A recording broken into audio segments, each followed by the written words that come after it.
Maloy day, talo falava. I hope everyone is having a great Sabbath on our side of the world, and Saturday probably for everyone else. Want to welcome all our viewers to this live digital cover session. Tu and I are happy to do a live for the first one for 2026. Yes. Tua, how's it going in your neck of the woods of the entertainment capital of the world? Yep. Everything's great here. There's no snow, which is one of very important to Ooh, me in this time of the year. That there's no snow on the ground. Family's doing well. but nice and cool though, 2026, eh? nice Nice and and cool. cool, Uh, 50, 60 degrees, and crisp air, and it's good. Everything's great on this side of the world, Mr. Ateroa. Very nice, very nice. I also want to let everyone know on our viewers that we are coming live to you on YouTube, X, Patreon, Instagram, and Facebook. So we are delighted to have you guys join us, and also throw in some, questions that you may have. And also, we will always address first our paid viewers too on the who always subscribe in the paid monthly to our channel, so they get first preference. But other than that, Tua, do we have anything else before we kind of move into some of the discussion points or anything? No, nothing. It's as you mentioned, it's we take great appreciation in all of Mm, our viewers who subscribe, and also on the super chats, and we try to incorporate comments as much as we can, but yeah. we do have a variety of topics today. Mr. Ateoro and I just kind of skimmed through some of the topics. We may not get to all of them, but we do have a good string of topics to kind of discuss as we go through. And we'll start with the first topic, Mr. Atearoa. The Polynesianized Podcast 2025 in review and impact. What's kind of your thoughts, Mussy, on how we've done? We're coming close on year two, right? And 2025 has come to a close. What's been kind of your experience and your thoughts on the journey we've been on?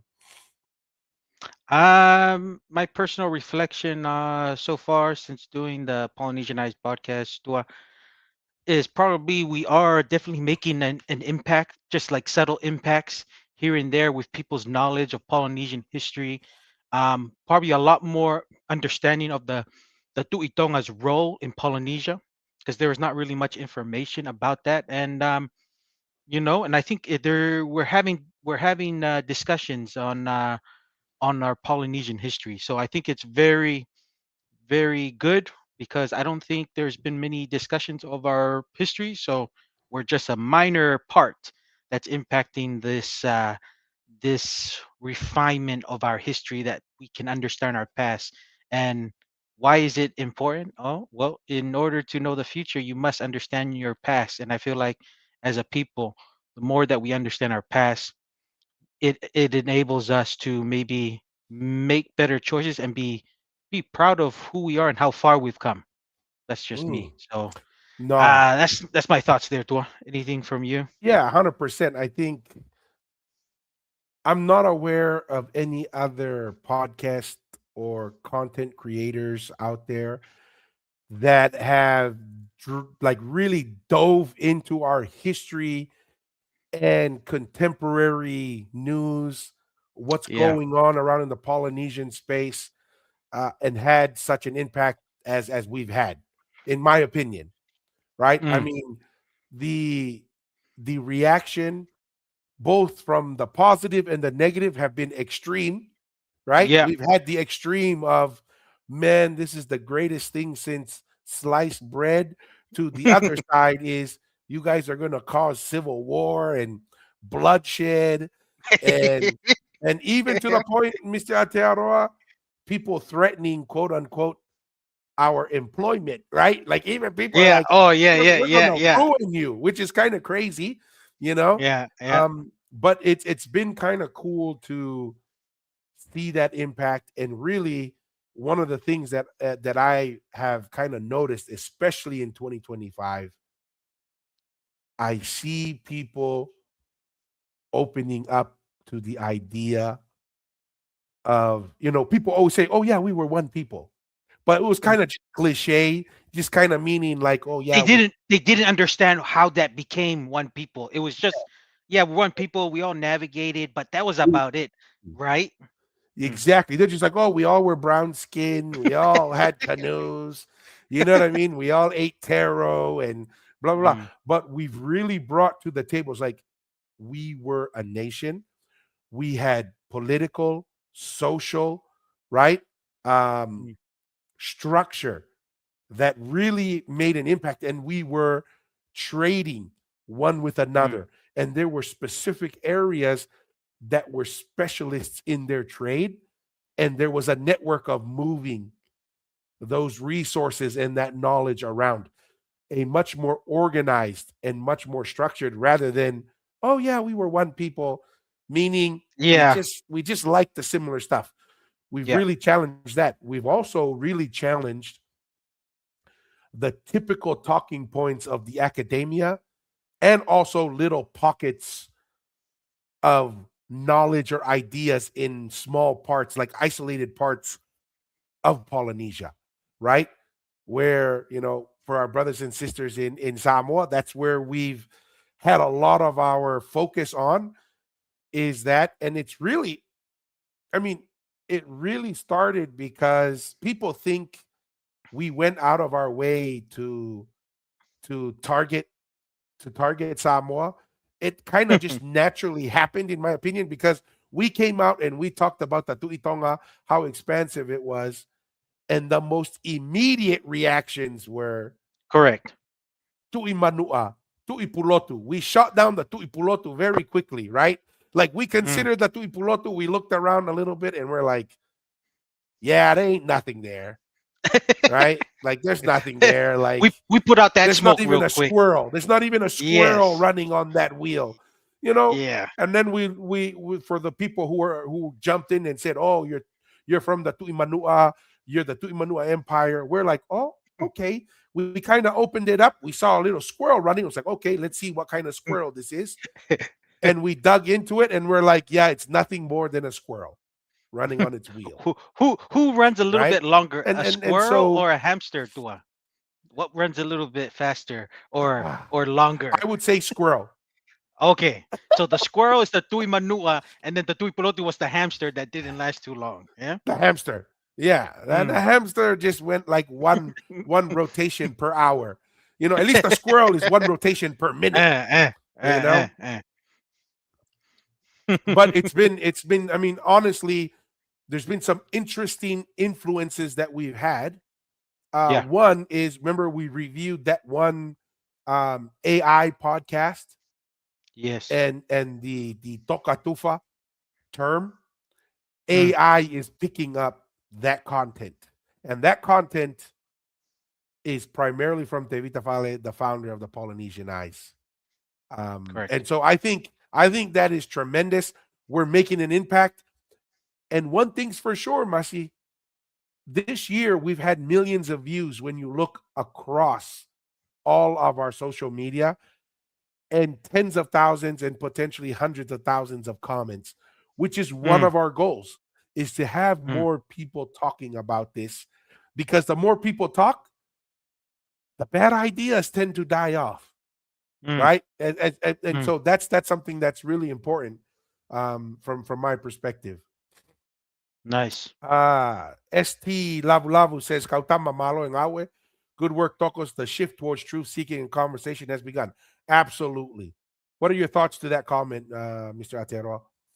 No, great comment by Lau Lau. That's what this whole live digital Kava session is for. Is just finding facts, truths, and having a conversation, and us refining that conversations to try to find truth. So, awesome. That's what the Talanoa is at the live digital Kava session. So, yeah, good point. Another impact slash review for 2025. We're now going close to year two, Mm, where people who've attacked us and our position on social media, we say, please come and join us. Let's sit down and have a conversation. We will listen to all the evidence you want to bring up, right? And all these things. We don't even have to debate. We won't even, it doesn't even have to be a debate. Just come on, present your data, because some people are so passionate online, right? Like they'll write Yeah. paragraphs and paragraphs and they'll come back and respond. Mussy, we have certain people who respond negatively to us that have been doing so for 2 years and consistently. That And is we crazy. consistently saying, come join us. And yet they'll say, nah, I'm okay. But they're so committed and they so much believe in these ideas that we kind of reject because we've looked at the studies, we've had conversations with a variety of people, and when we say, hey man, it seems like this is something really important to you, you seem to have lots of data, come just let the viewers and the listeners, don't be stingy, share the knowledge. Mm. And no one has come, and we're going on year 2. Why do you think that's the case, Mussy?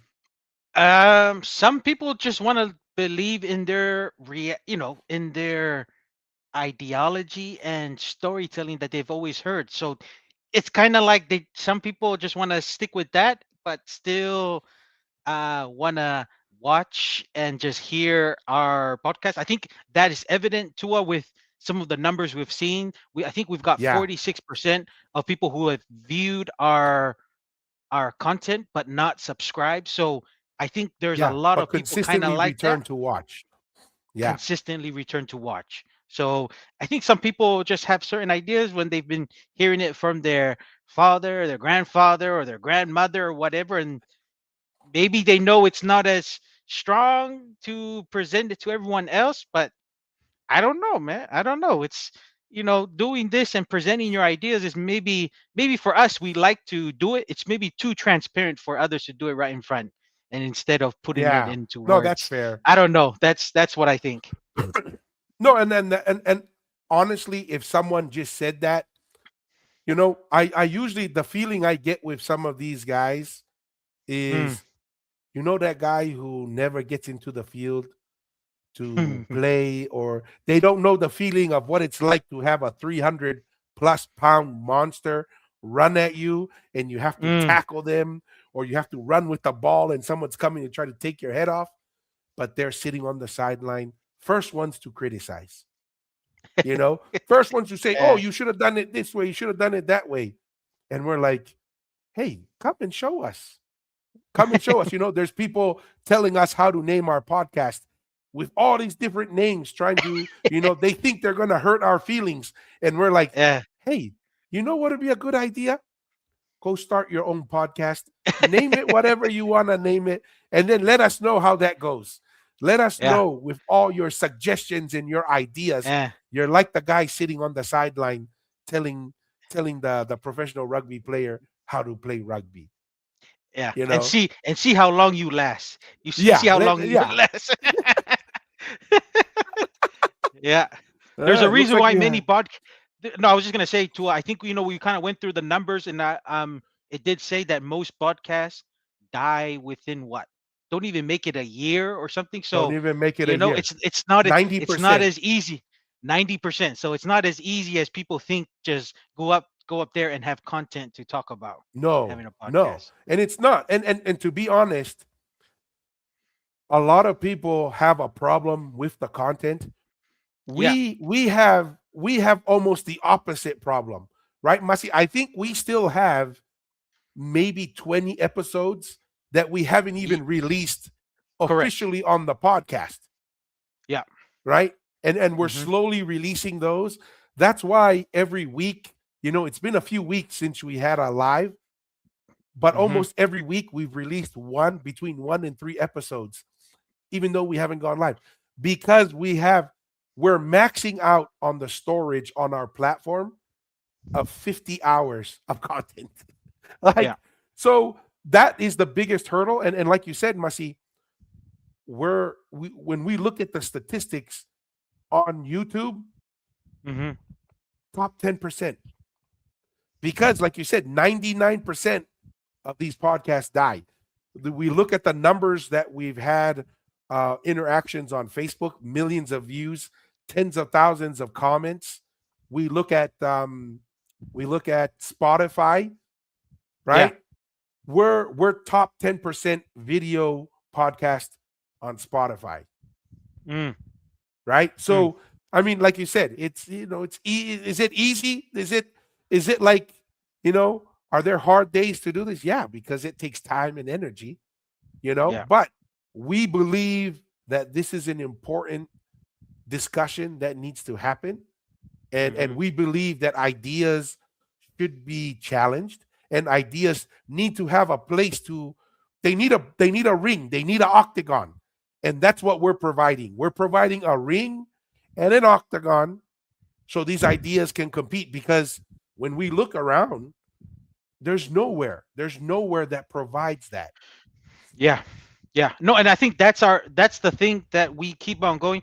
I don't know many people who can explain and talk about our Polynesian history as as a variety of Tongan, Samoan, Hawaii. I think we've touched a lot of from little bits here and there, and we don't do little surface stuff. We've kind of gone really deep into the sophistication and maybe certain customs that our Polynesian ancestors used to practice that, man, like I said, I don't know, I haven't come to a broadcast that somebody has kind of delved into deep to that, and that's why we find a purpose in this tour, even on the days that we had a bad day at work or family or whatever, and then you see a text and say you ready to do a live, it's just like get used to say yes, let's go ahead and do it. But like I said, there's no one else except the Polynesian Eyes podcast that can give that to the people, this information, and it's just more of understanding our Polynesian civilization of the ancient times. So yeah. Yeah, no, 100%. Let's catch up on a couple of these comments real quick, Mr. Atero. I want to read this one. All right, this is from Moment. Was it Momentum Moment trading. to Momentum Trading? There we go. 1, 2, 3. Lately, I've been thinking of the Tugufonua and how similar our people is to the ancient Israelites. We're literally born into a covenant as Tongan. Ooh, interesting. Tua, what's your thoughts on that? Yeah, people make fun of us when we say, hey guys, when we look at how Tangaloa, Maui, and Loau came to Tonga Tapu, we Mm, say Hikuleo. It was the voice of God that led them there. How did mm, Israel go to find the nation of Israel find their promised land? They followed the cloud, the voice that spoke from the cloud and led correct. them. They went through the desert how many times, but they knew there was only one place that they were going to, the promised land, Mm-hmm, because the voice told them this is the promised land. mm, That is in many ways momentum how we view our fathers who first came and started the Polynesian civilization. They went, and people make this comment that's hilarious to me. If you believe that we came from the Americas, they say, then why didn't they stop in Rapa Nui first? Why didn't they stop in wherever? Well, it's because we have the belief they weren't just wandering nowhere without a goal. Hikuleo was leading them. And could they have mm. stopped on an island? Sure. But Yeah, Hikuleo would have told them, you just stop, but you're going to keep going until I this tell ain't the you place. this This ain't the ain't the place. place. Yes, And when they yes. arrived to Ata, they were told the place is close. And then they went from Ata to Tongatapu. And then Hikuleo said, this is the place. So we take the position, momentum. Even before the Tukufonua, there was a covenant people, right? And then leading up to Tukufonua, it was a reestablishment of that covenant through a restructured government structure under the Tuikanukupolo and with a parliament and a constitution. And then with Tupo the sixth last year, renewed that covenant. So 100%, I'm a believer, you know, that number one, Polynesians are a covenant people. When Tangaloa, Maui, and Lo'au came over, all of Polynesia were a covenant people because we're all one people. We were all one nation. Then, in order to survive colonization, a new covenant was put in place through the Tukufonua to really sanctify and to really isolate Tonga as here's a new government, a new covenant to help us survive colonization into the nation that we are in now. Any thoughts on that, Mr. Ateroa? Anything to add? Two, no, no, no. Two thoughts come to my head here. Great question by Momentum Trading 123. The practice of circumcision, which is a very, um, which a practice that people of Polynesia, especially in Tonga, practice, which is a sign of a custom that was practiced by the Israelites of old. And not only that, it's we kind of had the same, right, we had the same god, which is the hikureo, which is the voice, and the voice has always been described even in the Israelites as, as being god on how he spoke and kind of engage with his people. So that those are really strong parallels to how we are as Polynesians, and that's why it was easy for us to convert to Christianity because it was the same. And just like the Israelites, they kind of there were many times they knew that the voice or God was there, but over time there were snippets of them kind of worshiping idols, worshiping ancestors, Mm-hmm. kind of the same thing with what Polynesians did, and we've kind of lost the meaning of hikureo. I think that's maybe another thing we can touch by on who who who in the world say that hikureo was a Female. female, and not only that, they said it was this figurine that they I guess collected from Ha'apai or something that, and they said that's hikureo that they were worshiping.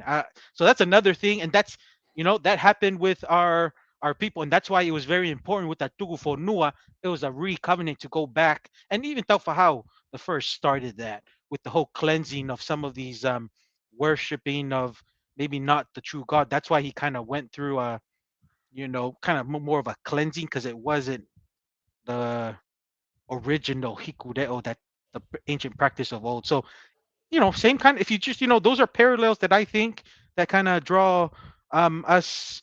That's the some kind of the same history of kind of our journey with God kind of thing. Amongst Polynesians and the Israelites. Those are my thoughts. Yeah, and just something to add real quick. The comments are starting to pile up, so we won't get to every comment. But if you have a comment that is very near and dear to you and you want to bring it up and make sure we mention it, there's the super chats that you can bring up. And then also, if you're I paid a them. paid member of the channel on YouTube, we We'll make an definitely effort to address make sure those. to bring it up. So, just a couple more comments here that will highlight. Haini Malo, he says Malo Oh, Motama. Malo what's Haini, up, Heine? good to see Malo. you there. And then here's another one, Masi. I'll read and get your reaction to it.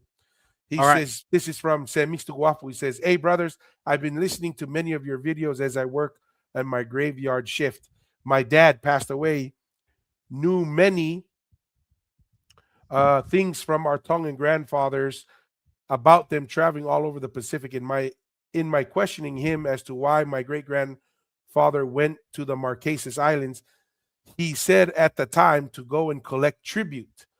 At the time, he said it was as if everyone knew that. I sure didn't. This totally matches up with what your dad, Tupo the Force historian, has said. Let me. Oh, I'll have to read because I have to read on the side thing here. Okay. Has said. Oh, and then that's it. That's the end of the comment there. Sorry. Okay. Okay.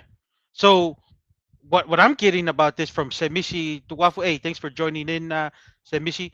Sounds like your father looks like had a role with collecting tributes to the Tuitonga, or like his responsibility, kind of his role, and that's I think that's there's no in denying that. I think everyone understands that the Inasi was practiced very, I think, all the way up to Laufiritonga, and it just kind of shrunk when Laufiritonga's time, but the Inasi was more of a collection of, what is it, to the running of the affairs and Yeah. exchanging It's more of a of tax. The gifts, inasi is like a tax tax, and then the polo polo was like a religious. It's like a bringing a tribute. It's a to religious the god, tribute, to the which is why the religious, Tuitonga was the one who oversaw the polo polo, and then the inasi was oversaw by the Tuihatakalawa or or the the Tuikanuplo. Tuikanukupo.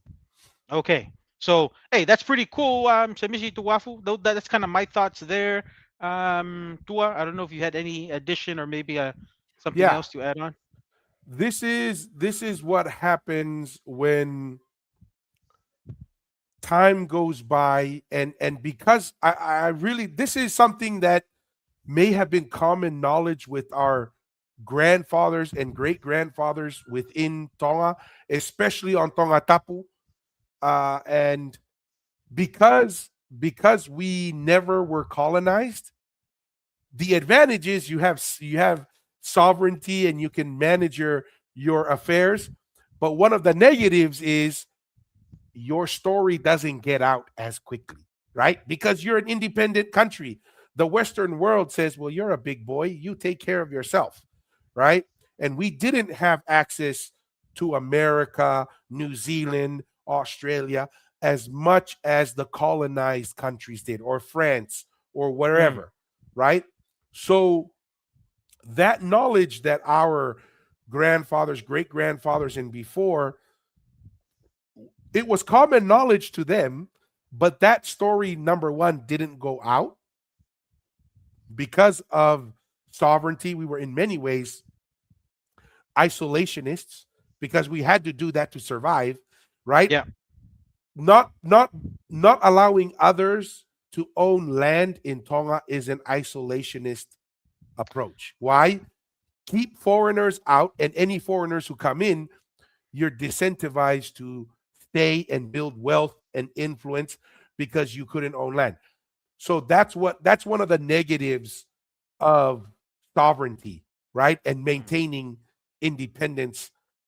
But the good news is we're now in a digital age. We're now in an age where information can flow quicker. We don't just rely on the academics and the TV channels now to get information out.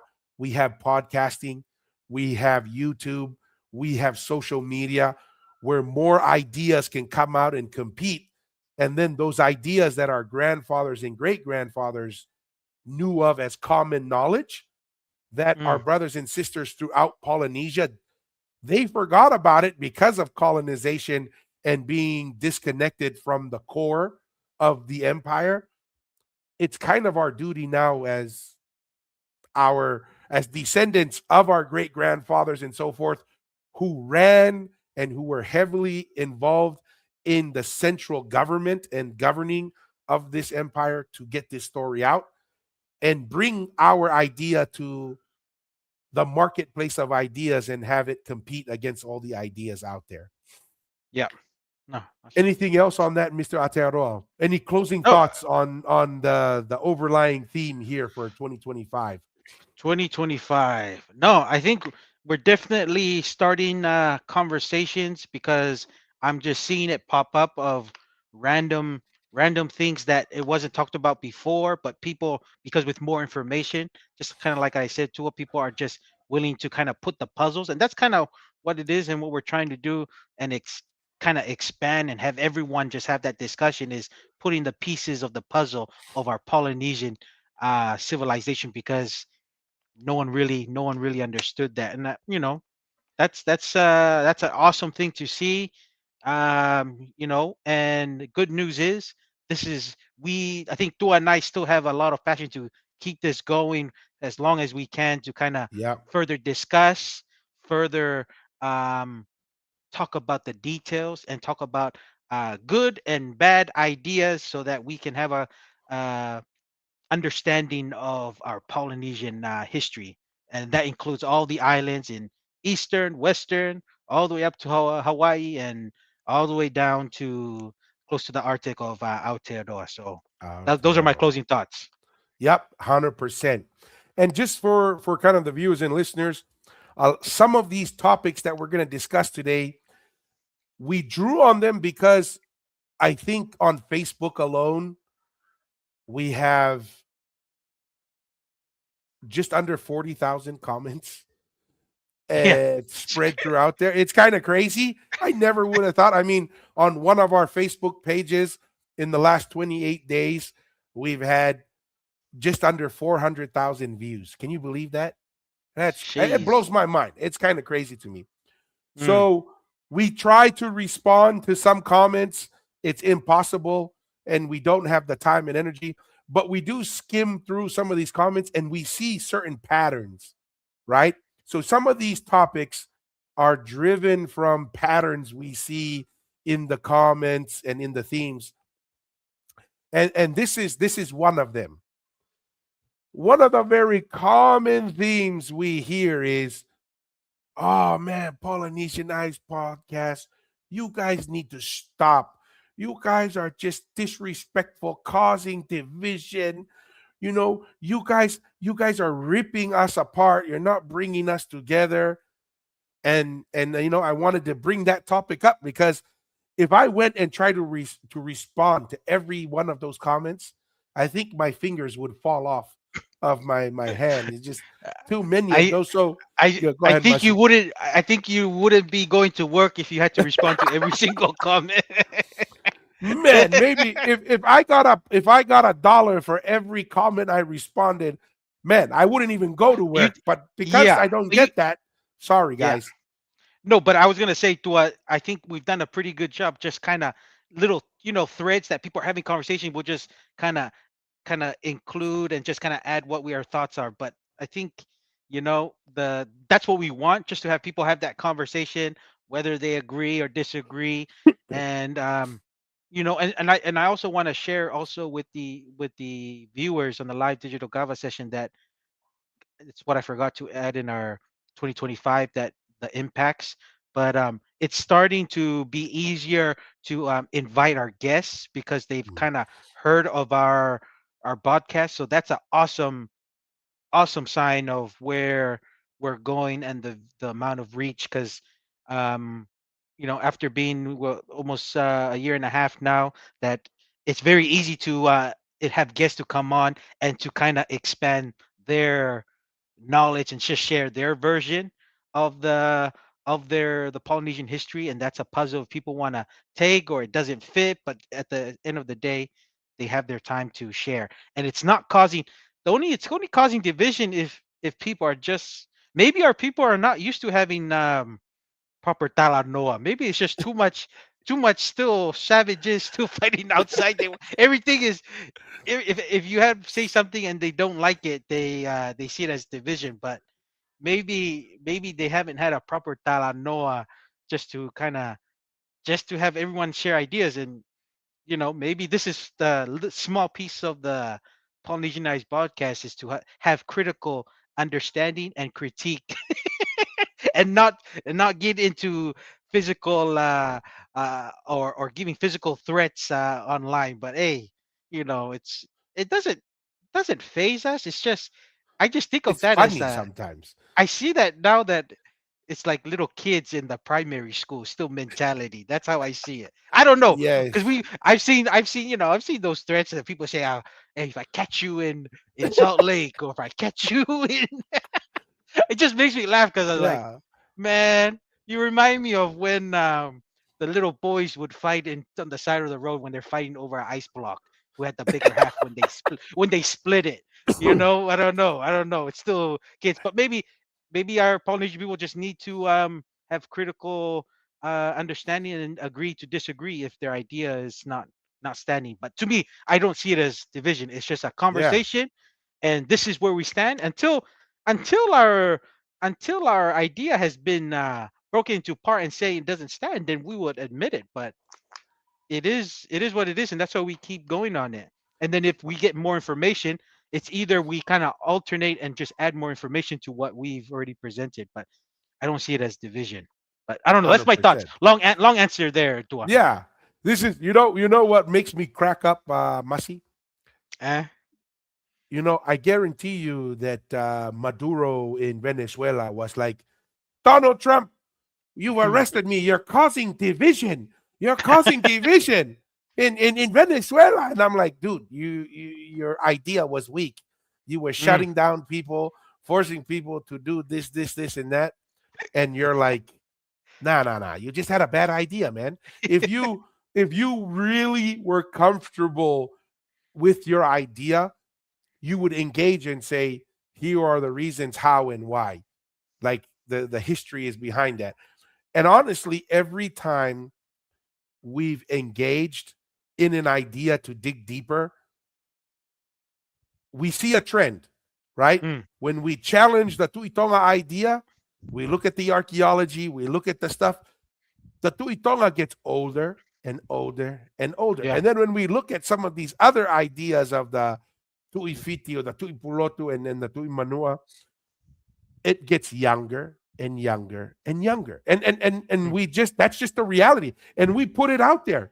We put it Yeah. out there on episodes and we tell people, don't take it from us because we get accused of you're not an expert. You don't know these things.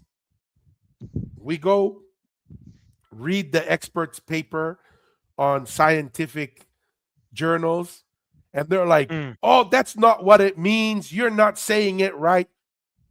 We go and get the expert themselves on the podcast, like David Burley, who is a PhD, who's been doing archaeology for 30 years, who had geneticists do genetic studies and bring a guy with the uranium thorium dating and put all that data, and then all of a sudden is, why are you talking to that white guy about our history?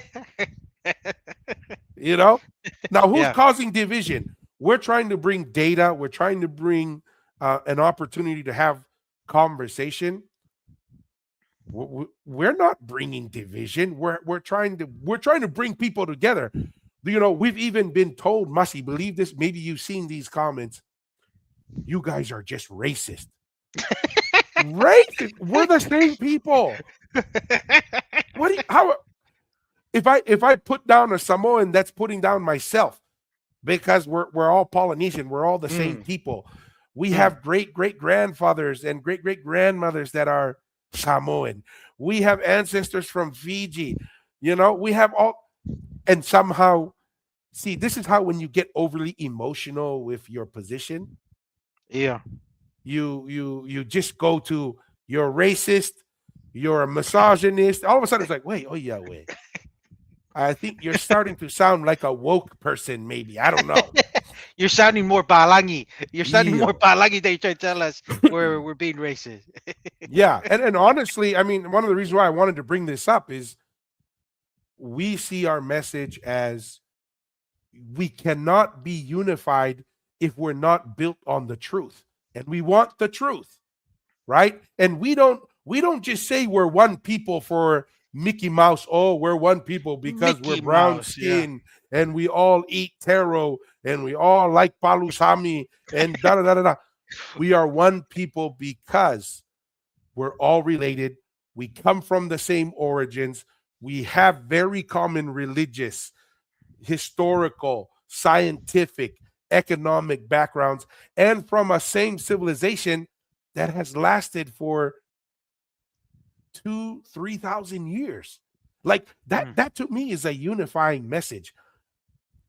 I don't know how you come across as causing division. Um, the other thing I will mention as well is one of the comments was, you know, I've been reading a lot of your comments and responses, and it's like trolling people, and it's not very respectful. And we're like, have you seen some of the comments thrown at us? Like the response is trying to be funny, but also to divert back. Dude, your idea is kind of stupid. So why are you attacking with a stupid idea? Come with a better idea. And yet we're the ones that are being called out. Yeah. Yeah. No, and I was just gonna Oh, say, those are just, it's just quick, like what you said to we know when no one doesn't take give serious consideration on their comments. We don't. It's just we just do it real quick because like at the end of the day, we have jobs and other family roles that we're doing. Like we can't sit yes. there and if and I think we have responded to like good comments of people who are trying to understand, and then we give the same energy back and give the same energy of a thoughtful answer. But like what you said too, we can't be answering every single comment. Like certain threads, we'll just throw one and just let the whoever's jumping on that Run thread of with that it. conversation just kind of run with it. But yeah, Yeah. you know, My favorite threads to see, and we have a comment here I want to bring up. My favorite threads to see is when our other viewers carry the conversation for us, because that's what we want. We want people that's to awesome. engage, Yep, have the conversation, throw data at each other, yep. not to be personal attacks, but um, you want to read this one out, Masi. This Yes, person sir. Yes, sir. does comment a lot on our Facebook specifically, but you want to read this one out from Joe. Fussy I too. Okay, you're admittedly biased. The issue is you're overemphasizing your Tongan Empire to level that is not provable, and most importantly, not was it congruent with Hmm. other island groups' traditions. You guys take it too far. OMG. All right, Malo Joe. Tua, what's your thoughts for Joe? Yes. Yeah. My thought is this: the reason why we overemphasize the Tuitonga Empire, because our position is that was the empire, that was the Polynesian civilization. Yeah. Okay. And the reason why we have to really push back with the Tuitonga heavily, because guess what the biggest criticism back to us was? The Tuitonga is not old enough. The Tuitonga comes from Haamoa. The Tuitonga never had an empire. So how do you expect us to respond? We respond with, hey, we looked at archaeology from the Tuimanua. It's only 500 years old. The Tuitonga is older. We look at who has the most ruins, not only within Tonga Tapu and Tonga, but ruins that are throughout Polynesia that are accredited by all the other islands as, oh, yeah, these are Tongan ruins. Even within Samoa is the Tuitonga. We even look at the scientific reviews of social structure and projecting influence outside of Tongatapu. Even the scientists say only Tonga was able to project power outside of the current geographic regions. So, Joe, you can say we overemphasize the Tuitonga Empire. Well, that's because the attacks are coming on the Tuitonga Empire, and we are pushing back data and proof that the Tuitonga Empire is the Polynesian Empire. So we kind of had this, I think, with Jake Fitzemanu, where he said, "Oh, isn't it better to have a conversation about how we're interrelated and how we're one?" We agree. However, when people attack a specific topic or a specific idea, we have to respond. And what I find funny is I don't, I'm not trying to be rude, Joe, but you and a lot of people who comment, it's like the bully on the playground who comes and punches first, and then when you turn around and do a 1, 2, 3 and they fall to the ground, they start crying and go to the teacher and say, "Oh, he beat me up, he punched me," and does this whole sob story about how he got beat up, but forgot one very interesting thing, that they were the first ones to throw a punch. And that's how I feel about a lot of this. This is why I find interesting, Joe, when you come out with, oh, our position about the Tuimanua and Samoa as the cradle of Polynesia, somehow that's unifying. Somehow that's not being disrespectful. But if we say Tuitonga is the seat of power, that is the centralized power, all of a sudden that's disrespectful. That doesn't Mm, make sense to me. But yeah, those are mm. my thoughts, Masi. No, my thoughts. I mean, I know Joe. Thank you for joining us and your constant contributions to the Polynesianized podcast. Um, I'm kind of confused because there's so many traditions that actually value that the Tuitonga did exist with vast amount of authority and power. So I'm kind of confused with other island groups because there are many islands within Polynesia that actually, with ruins and with oral traditions, that do discuss of either sending a family member, or a family member to marry, their highest valued rank daughters, sending them to the Tuitonga, or them just going over to Tonga, or having evidence of them building ruins in the Futuna, Uvea, like even all the way up to the eastern islands with the Cook Islands, Lalo Tonga, and also even in Tahiti of women and stuff coming to Tonga and having children with the Tui Tonga. So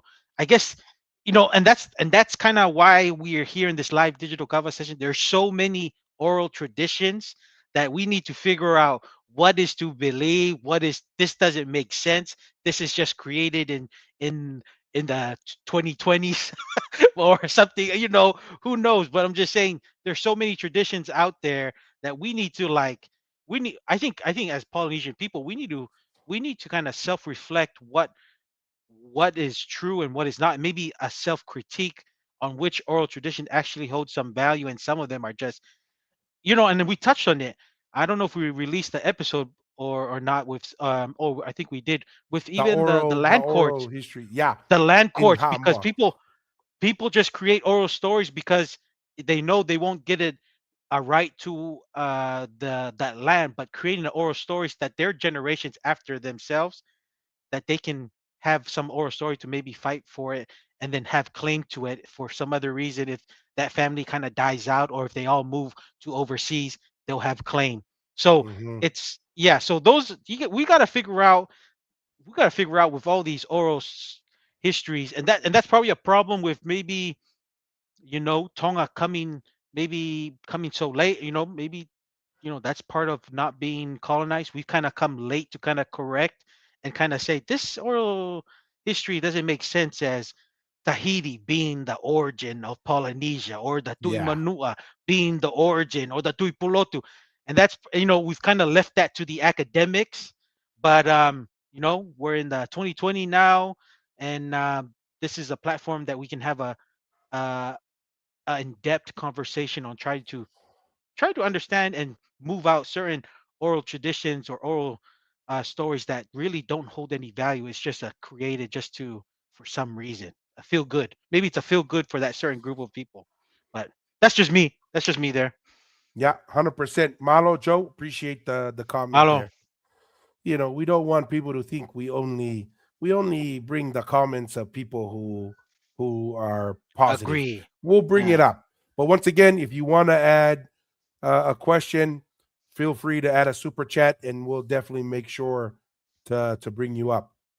The next one is this is another one, and this is something that I feel even a lot of all of Polynesia, all of academia, and even many in Tonga misunderstand this idea, Masi.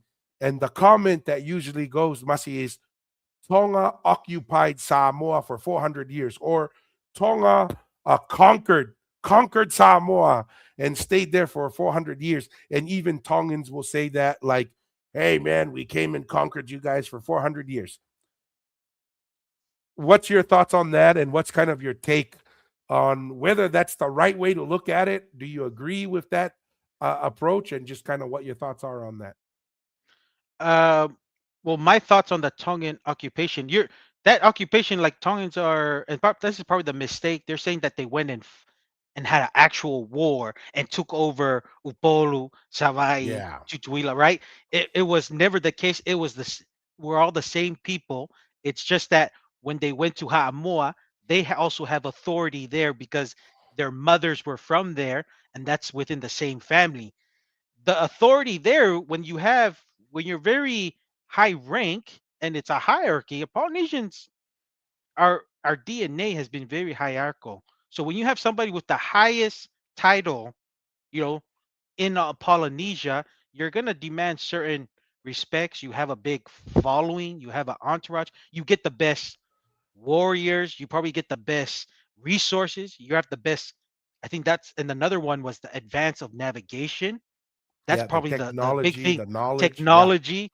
you have the best of everything, so you're gonna bring a lot of respect wherever you're going. And then you're adding on your family relationships on your mother's side wherever you go. So to me, that's how I see it. And that's why people kind of maybe our Tongans are misrepresenting or misinterpreting as they think that they went and took over. No, they didn't go and just take over. Maybe they're misinterpreting that because they had a big entourage and a big presence in Samoa, right? In Samoa, they think they took over. No, no, no. They had a big presence because of the status and the high rank and the entourage that this is the highest title in all of Polynesia. Wherever they went, it felt like they kind of did whatever. And then you're adding along with their connections within Upolu, Sabai, Tutuila, and Yeah. even in Manua. So that's how I see it, right? It was more of just it was a family relationship, and that's what's unique to the civilization and empire of Polynesia with the Tuitonga. Europe and stuff was and Rome, especially the Empire of Rome, Egypt, they went take it by force. It was through military combat, taking over new territory, taking in new people and forcing them to assimilate. Samoa didn't really have to assimilate to anything. It was just a Polynesian culture. We were all one culture in that time, especially in those early times and ancient times.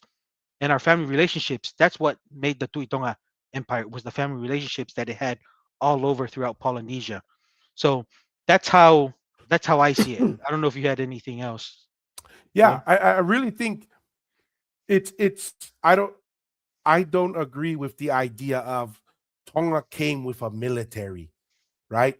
And we came and we just slaughtered Samoans and Mm, established a military state and slaves and stuff. That's not how I believe it happened. How it happened was like the Polynesian Empire from Tangaloa, Maui, and the Loau. They established themselves in Tonga, and then they explored islands. Some of these islands may have been inhabited, many of them may not have been inhabited, but they went and they established, settlements throughout these islands, and we were all the same people. It's how that would be the equivalent of the Tupou family today saying, "Oh, we um we went and invaded Homa."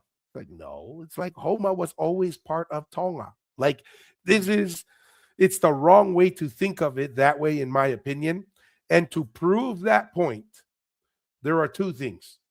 The Tuitonga, who followed the customs of the Tangaloa, who also resided on Tongatapu, practiced polygamy and had wives from throughout the Polynesian yep. Empire, right? And many of the Tuitongas, many of them had Tongan mothers, but many of them had foreign, in the sense when I say foreign, in the modern context of Samoa, Non-Tongatapu. Tahiti, Yeah, non yeah, yeah, Tongatapu. yeah. Excuse me. But the reality is, they weren't foreign. They were the same people, distant relatives, and distant influential families throughout the Polynesian Empire. And that famous story of the war in Samoa, right? That freed Samoa. We've confirmed this with genealogists and people very knowledgeable of genealogies in Samoa. Talakai Faiki, when he was, the war with Tuna and Fata. Well, guess what? Guess where Talakai Faiki's mother was from? Mm, Samoa. And mm, which area of Samoa? The village where the quote unquote war, which we don't call a war, it was a scuffle. It seems mm. to be a one time event. That was Talakai Faiki's mother's village. And there is a high probability that Talakai Faiki grew up in that village, right? He grew up in that village. So, once again, this idea that Tonga was this foreign occupier of Samoa, it's like, no, these were interrelated ruling families who were connected. And when you really break down how the story goes, number one, the only thing everyone agrees on is that Tuna and Fata had an attack during that presentation, right? And Tonga Yeah. confirms it. In Tonga, it's confirmed even further because Tonga changed our cultural structure. You know how they present Tapuaka Toho and so forth? Yes. I In the past, they would put Tapuaka Toho facing down, Mm-hmm. right? And they would just call out how many you had. After this incident, because it happened once and it was a scuffle and it was a surprise attack, they switched how you present it. Now the puakatoho is turned upside down, feet up, right? And you have to lift the puakatoho up when you Yeah. count it. And so it's confirmed not only with Samoan oral history, it's confirmed with Tongan oral history, and even the cultural practice confirms that because of that singular event, not some massive war, a surprise attack, the culture practices were changed. But they were the same people, Mm. right? This is what we're talking about, and this is not just unique to Samoa. We had conversations with PhDs, professors who've done research, and historians. There were Tuitongas who had mothers from Uvea, right? There were Tuitongas who had mothers from Hawaii. So Yeah. it's a false assumption to think, oh, was a rare or a unique practice to only to Samoa. This was throughout the empire, and there is no occupation or invasion because those are the families that settled and explored all of Polynesia and settled it. So there was nothing to occupy. The only thing that occupied Polynesia was when colonization came. That's when occupation came. Prior to that, there was no real occupation. That's my 2 cents there. Anything else there, Mr. Aotearoa? No, no, that's pretty good. I mean, unless somebody has some other thoughts, but that's kind of what I understand of the Tuitonga um, history and its creation of the Polynesian civilization was through marriages and being the highest prestigious title, and wherever he went, because he had wives in certain areas, or his mother's family were from that area, he brought a lot of attention and stuff, and people can misrepresent or misinterpret that as because he was there, he occupied and took over through military. I mean, we're not saying these scuffles happened throughout history. I mean, there was certain battles that the Tui Protonga probably had to rediscipline certain extended families, Yeah. or The guys who go other. wanted I to mean, rule with a heavy hand, yes, right? yes. I mean, yes. And it, to me, it seems like during that Kau Ulfo Nuofekai seems to my understanding, out of all the Tuitonga, it was not like a very through marriage and stuff. He seems to be him and that five generations when he's kind of moving around, especially when he's staying in Savai with that pure, they call it the Patonga kind of stuff. It seems like that's where he kind of did a rampant going to Futuna, Uvea, places in eastern Polynesia to kind of military enforcement kind of thing. Yeah. So, but other than that, majority of the Tuitonga was through marriages, and not even that. Before the Tuitonga, Tanga law was all through marriages and having family relations everywhere. Yep. 100%. Here's a comment I'll read out real quick, Mussy, and if you want to do a response here to Joe, Okay. he says, if we can just get you two to acknowledge there are oral traditions in Tonga that point to Tu'imanua as its earliest origins. You don't need to agree with these traditions, but they should be acknowledged and entertained as a possibility. Only then can we move on and talk about other things. I readily admit that the Tu'itonga definitely took over the imperial tradition afterwards, and it seems even to surpass it. Any thoughts on that, Masi? Traditions. Well, that's why we're having that discussions. When I say amongst our Polynesians, that's what we're doing within our own some of these traditions, saying that it came. I think he's trying to refer to maybe the Tui Manua. There was other empires before the Tui Tonga kind of thing, or what Yeah, he's kind of traditions? saying that, Masi. Let me kind of rephrase it. growing up in Tonga, especially in Mua, where the Yes. Tuitonga resided for the longest amount of time. And uh, how often did you hear the term Tuimanua being brought up in oral histories? Nada. Nada. Yeah, Yeah. nothing. When did you first hear about these Tuimanua ideas and that the Tuitonga came from the Tuimanua and that the Tuimanua was a pre existing empire? Overseas. Only when I left Tonga. Yeah. Only when I left Tonga. Yeah. Yeah. So okay. No, and that's and Joe, thank you for your participation. But that's what we're trying to understand with these traditions that have been passed. For example, what has our family done to kind of correct some of the okay, for example, the Tuitonga list from Shirley Baker and the Catholics. We've Tevita Fale has gone in, corrected those lists, right? We're thankful. This is the thing. We're thankful what they've done, but it's incorrect and it's not the correct. We've done the best, and this is it the most correct one? It's the ones we can identify where they're buried. Tevita Fale has gone to every burial site of each of the Tuitonga in his list, and say that this is where they're buried, and then their connections to the current leading monarch. That's why he's kind of dubbed it as the most longest active um, kingdom or monarchy in the world, right? Because it's still going from the ancient times, from Tangaloa to the first Tuitonga A2 coming to now. That's an example of the correction. Some of these traditions that have come out from other Tongans, right, who are not from Mu'a, and we're giving our side of the tradition, saying that's that doesn't sound right and that is not correct. And they can create whatever oral traditions they can have, and we're saying that's not correct. This is the correct version, and we're just presenting it out there and let the people decide and which one will stand, which one is wobbling and it's gonna die out, or if that's gonna stand.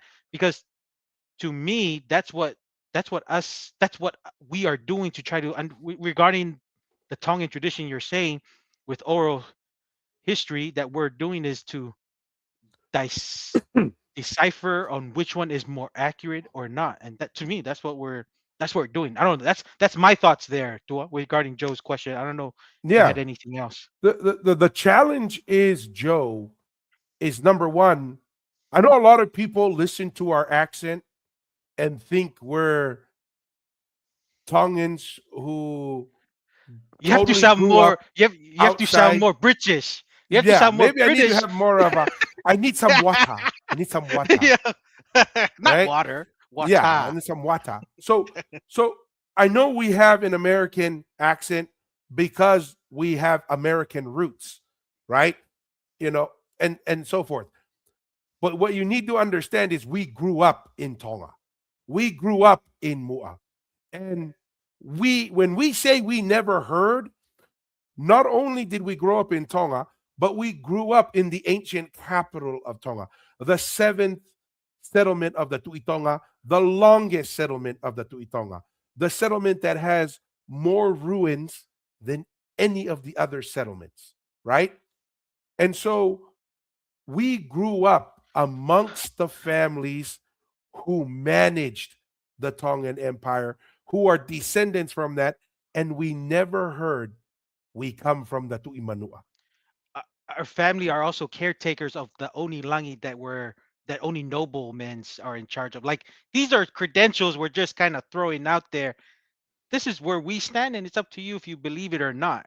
Hmm. Just to add on, Yeah, like what you're saying, we're not just going to other people. We have our own family Langi that we're the caretakers of, and we don't just get this history from a third party or a third person trying to tell us what is the correct history of the thing. And that's what we're doing, correcting some of the other oral histories. Because hey, Tongans can do it too. Just create, and not only that, other academics who are non-Tongans trying to create oral history about Tongan history. That's what yeah, we're trying to do, to decipher and kind of say, nah, that's incorrect. That's not there. And this is just another voice saying this is our idea. This is where we stand. But no, I didn't want to cut you off, Tua, but I just wanted to No, kind no, of just throw 100%. that That's out there. important. What I do want to add and to continue on real quick, Joe, we took the Tu'imanua seriously, right? When people came with that idea that the Tu'imanua was the origin, we said, okay, let's seek after the evidence and how do we reconcile it, because we recognize a lot of people in Ha'amoa are invested in this, and even some Tongans that share ideas that we never heard of growing up in Mm, Tonga, but they've invested their whole career and their life on it. So we did take it seriously. So what did we do? We pulled up archaeological studies done on oral histories, collection of oral histories in Samoa. We pulled up archaeological studies that were done in Manua, on Tau Island, on the settlement that's considered the settlement of the first to Manua. And unfortunately, every time we did that, the data would come back and say Tu'imanua is 500 years old. Tu'imanua only has some mention in some of these other places, like, oh yeah, we descend from the Tu'imanua. Those are things that are just stories that are mentioned, but we never found a single structure outside of Manua that even in Samoa, even in Western Samoa, we never found a single ruin that Upolu or Savai said, oh yeah, this is the Tu'imanua's residence. This is his blah blah. We couldn't even find it outside of the Manua Islands. Okay. But we took it seriously and said, well, there's gotta be some connection on why people say this. And then in some of the people we interviewed, we found an interesting data point that kind of potentially could explain this. And what was it? Siausi Ilayu went to Samoa, interviewed. He has Samoan heritage, and he asked the question, talked with people in Manua and so forth. And you know what he learned? 60% of the Tu'imanuas were female. mm, And then some of these Tu'imanua Fefines married a Tu'itonga and had a child with a Tu'itonga. And then we find out who was that Tu'itonga that came from a Tu'imanua and a Tu'itonga marriage? Kaulfonua Fekai. The same Tu'itonga who established the Tu'ihatakalaua, the same Tu'itonga who said, in order for the Tu'ihatakalaua to establish itself as a new power in the government, in the military, and administrative, the Tu'itonga needed to relocate. So where would he naturally relocate? To Manua, because the oral history says that he took on the Tu'imanua title. Now, if that is true, and it seems to have some backing to it, because you know Samoan genealogists and historians said from Kaulfonua Fekai to Tapuosi, there is strong oral tradition and genealogy in Samoa that they resided in Samoa. And guess what? In Tonga, there's a match. They said that these Tuitongas moved their residence primarily to Samoa and would come back to Tonga at least once for the Polo Polo and whenever they desired to come back. Now, mm. if that is true, that the Tuitonga also held the Tuimanua title, one could say that the Tuimanua ruled all of the Polynesian Empire, because that would be true. And that all of Polynesia recognized the Tu'imanua, because why? Not because the Tu'imanua some on its own had some influence or power. It was because the Tu'imanua was also the The Tu'itonga. Tuiton. And then all of a sudden you can make those things make sense. But if we don't have that story, we don't have a story to kind of unite the conflicting data points. Any thoughts on that, Masi? We do have a paying member who made a couple comments, and Okay. because they're a paying member, we will make sure we bring up their comments. No, no. I mean, this is kind of with Polynesians. I think we need to not. Just because somebody use it in a speech, a certain oral history in a speech, I think we need to be a little bit more critical thinking if doesn't mean it's always true. You know what I mean? So, Entertainment value. You need it to can be gauge entertainment you versus factual. it's dude, that's what we do. Just because oral histories is used in especially in certain laungas, that's what they say in Samoan when they do speeches, doesn't mean it's true. Do some self-critique. You can't People who usually take it that it's true, it's either they're not used to either be engaged in understanding the Polynesian history to kind of, there's some people just use it because it flows better. It sounds like what you said to it's entertainment. It can, not everything they're gonna say they take it on face value. Do a little self critiquing on those things, and I think that's what we're doing with some of these Tongan oral histories that's kind of going throughout Polynesia. We're just coming in a bit later than some of, like what you said, Tua. The digital age is here. We can do this podcast. I'm living in Aotearoa. You're in Las Vegas, USA. We can still do this. Right? If we didn't have this platform, guess what? The oral traditions that our brother Joe is listening to, that would still be the one everyone's listening to Dominates the because discussion. Yeah. that's what everyone gets access to. So we're just coming later to the game as people familiar in Tongan history and giving the Tongan oral history from our side, especially coming from, and we state our credentials, right? We grew up in Mua. Our family are caretakers of an actual langi that the first Tuitonga was buried there, and we have these oral history that's kind of come through our growing up and also through the Vitafale that we're sharing with everybody. And you can take it or not, but the Polynesian Eyes podcast is going to keep moving forward and sharing our ideas, unless it's debunked. But so far, it hasn't. Yes. All right. We do have a paying member of the channel making comments here, so we want to honor them. She has that little symbol next to her name. It's Maria Kavanaugh 7938. Malo, malo, Um, Maria. you want to read this one, Masi? Okay. Do you acknowledge that there is a possible bias in the information that your history may report or slash or pass on? What's your thoughts there, Tua, for Maria's Yes. comment there? We'll take it off. She had another comment said, please don't Okay. bring it up. So we'll just respond to that. But Maria, thank you for letting us know. We just see you're a paying member, and we always Yeah. try to bring up paying members.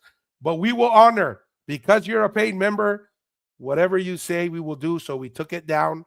But this is also a general theme in Mm, the comments we see online. Is you guys are so biased, right? You guys are so biased, and all you talk about, kind of like earlier, like Joe, you overemphasize the tuitonga and all this other stuff. mm, Number one, everyone has bias. No one is somehow, you know, 100%.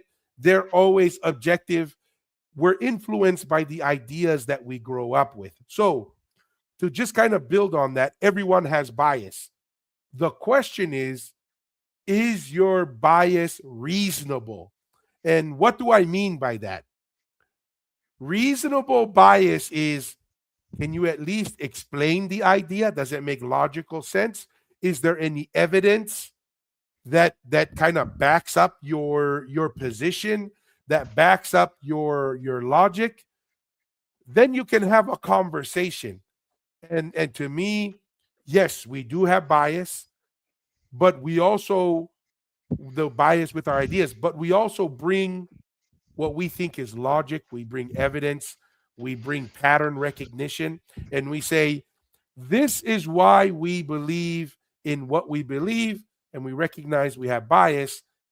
And then 90% of the time, the feedback or the counter to that is, you just need to be quiet because you're being divisive. You need to stop that because the history is settled, full stop. That's it.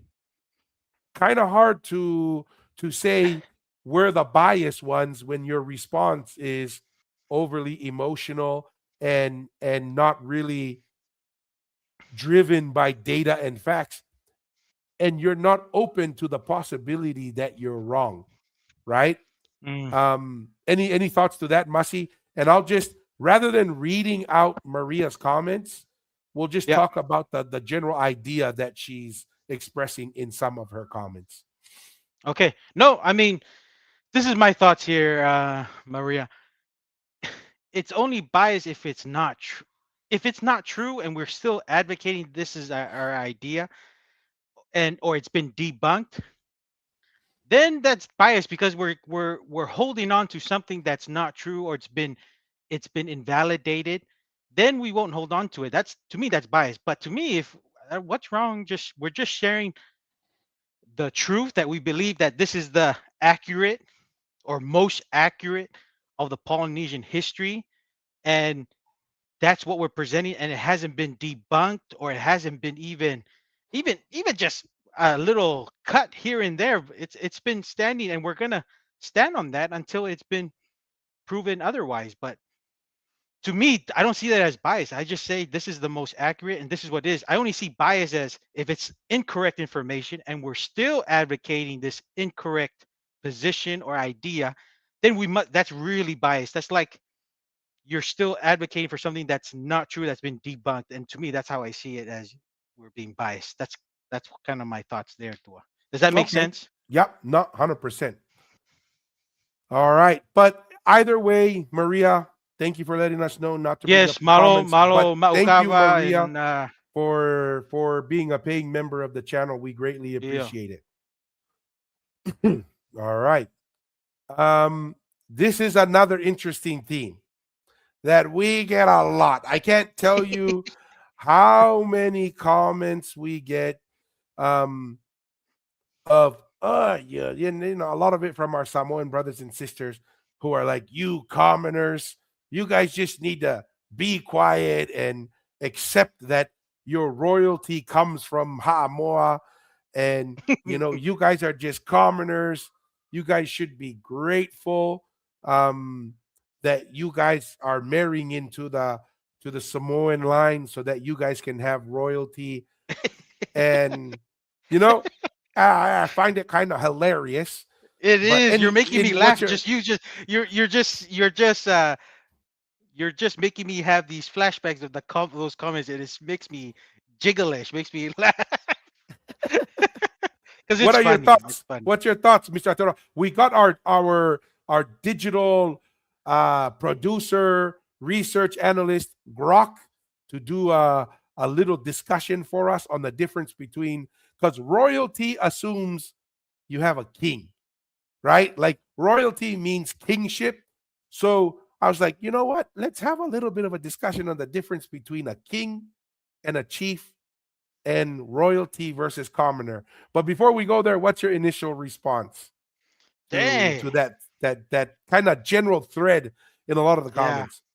No, I mean it's funny because there was no, and that's probably the wrong, misinformed positions. Many people always say in Samoa that they had kings. There's no, Samoa never had a king from Upolu or Sabai.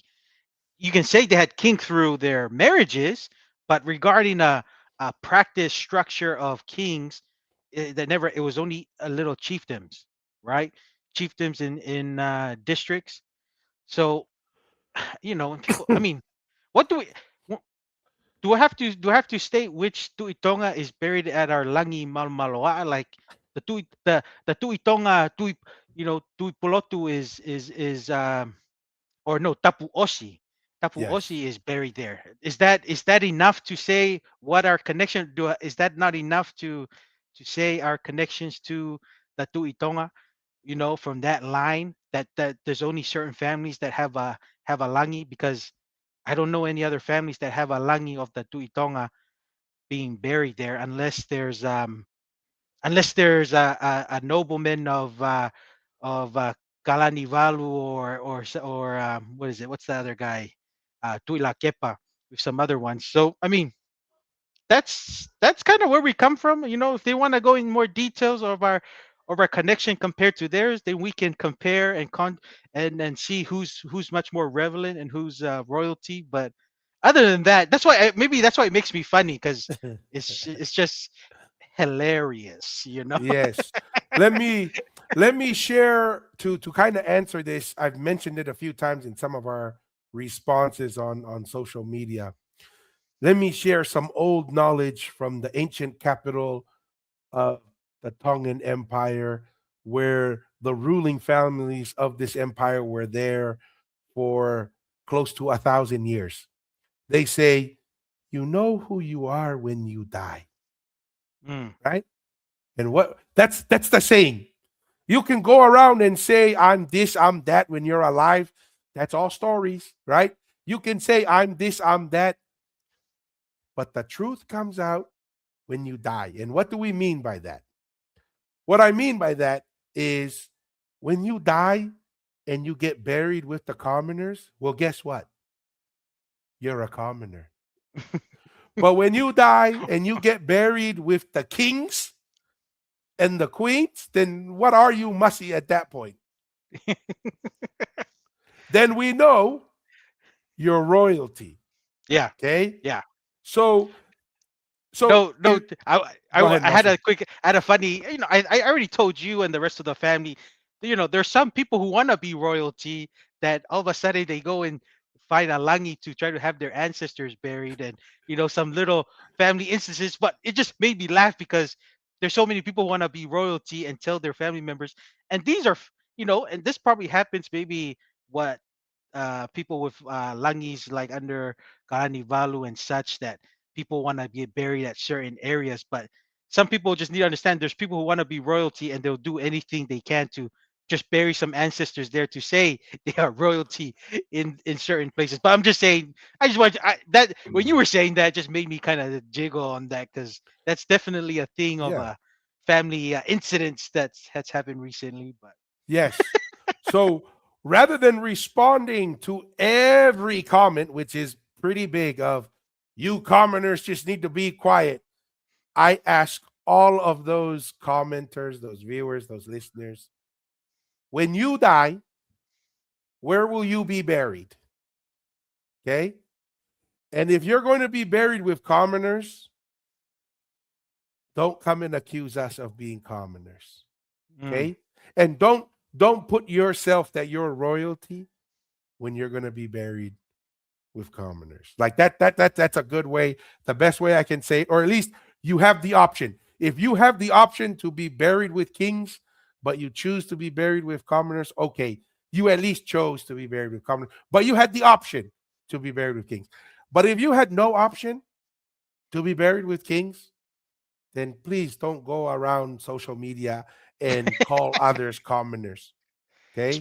especially when you've never had what it is to feel like what is royalty when especially our folks in Haamoa, they never had royalty. How are they supposed to tell people that actually Yes. seen and have royalty how to be royalty when they've never experienced it?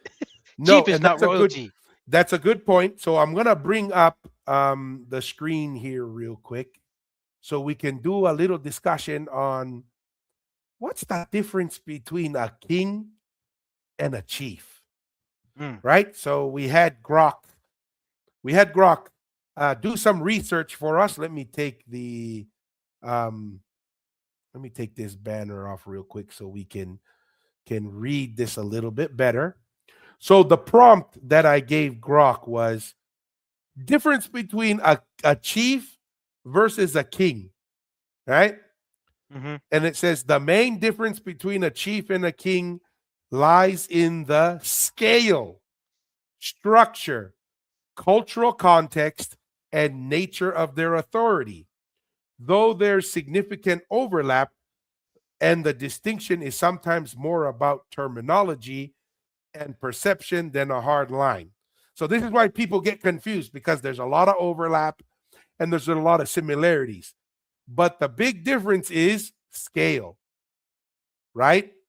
Mm. So he puts together a little table here, the aspect of a chief and the aspect of a king.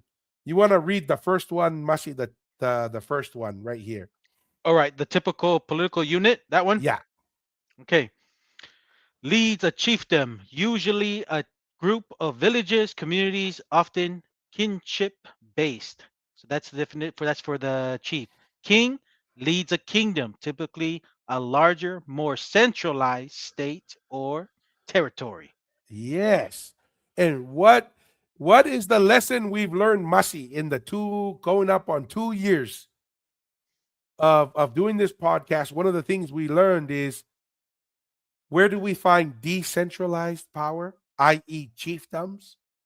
And where do Hamo, we find yeah, centralized power and the difference between those two? Tonga, Tatui Tonga, especially. Yeah, Yes. So yeah. a chief is a smaller scale, decentralized power, i.e., Matai system.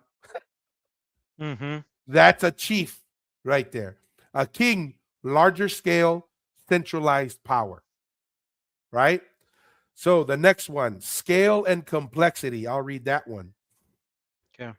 Smaller scale, less centralized, intermediate between tribal societies and full state, right? Okay. So that's the intermediary between your village, your little smaller territory, and the larger state. That's the chief role. Mm-hmm. Intermediaries with the people and the bigger state. The king is larger scale, more bureaucratic, often withstanding armies, formal laws, and taxation. Taxation. Huh. What are your Chiefs thoughts on don't that, tax. Masi? Well, no, that makes sense, right? You know, the king, especially the ancient kings, the Tuitonga, there was a tax system, tax to religion, tax to the daily affairs of running the Tuitonga civilization, Polynesian civilization. There's that tax there, and you're absolutely right. There's really no. I've never heard of Maria Toa having a tax system, or even what is it, the mataafa, those kind of chief, them high chiefs in Samoa, or even the tui manua.